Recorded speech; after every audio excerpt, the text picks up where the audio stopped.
Dear Chief Acosta, my friend offered me to buy her property for a considerable amount, but I told her that I did not have enough money to buy it. Thus, she gave me 2 years to raise the necessary funds so I could buy the property. After 1 year, I asked her if I could already buy her property, but she told me she changed her mind and sold the said property to her best friend, Amanda. Can I compel her to revoke the sale to Amanda, considering that the 2 year period she gave me has not yet expired? Lanie. Dear Lanie, you cannot compel Lilia to revoke the sale she executed in favor of Amanda. Based from your narration of facts, A, there was no mention that you accepted Lilia's offer, and B, even assuming that you impliedly accepted Lilia's offer, you did not give any consideration distinct from the purchase price. The new Civil Code of the Philippines, particularly the second paragraph of Article 1479 thereof, provides that Article 1479. A promise to buy and sell a determinate thing for a price certain is reciprocally demandable. An accepted unilateral promise to buy or to sell a determinate thing for a price certain is binding upon the promisor if the promise is supported by a consideration distinct from the price. the aforementioned provision deals with an option contract.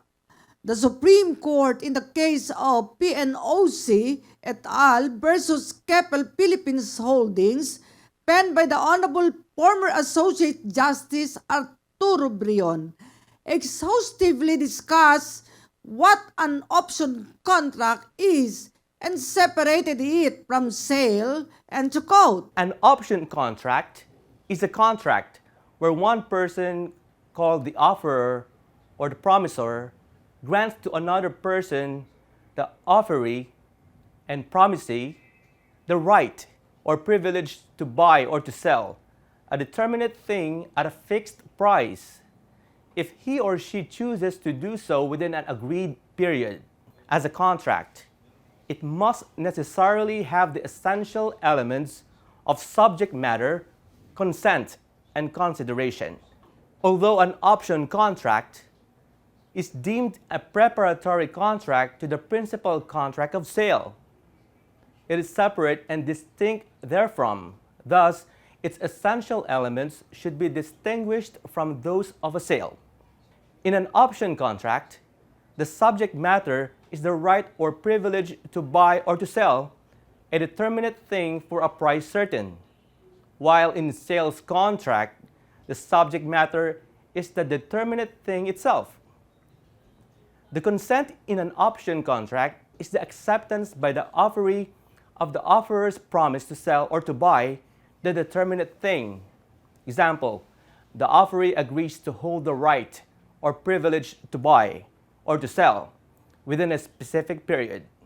This acceptance is different from the acceptance of the offer itself, whereby the offeree asserts his or her right or privilege to buy or to sell, which constitutes as his or her consent to the sales contract.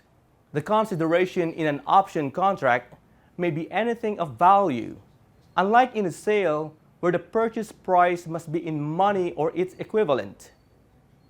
There is sufficient consideration for a promise if there is any benefit to the offeree or any detriment to the offerer.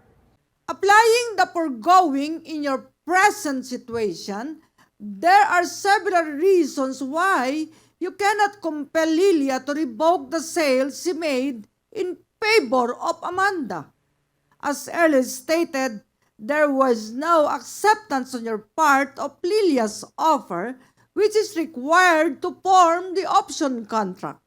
Further, even if you accepted the offer, there is no distinct consideration for the option contract, which is also required to form the said contract. Hence, Lilia's offer stands as a mere offer, not a binding option contract, which she could withdraw at any time, as what happened in this case when she changed her mind and sold the property to Amanda. We hope that we were able to answer your queries. Please be reminded that this advice is based solely on the facts you have narrated and our appreciation of the same. Our opinion may vary when other facts are changed or elaborated. Tomorrow, we'll look into another question from our viewers and readers of Dear PAO.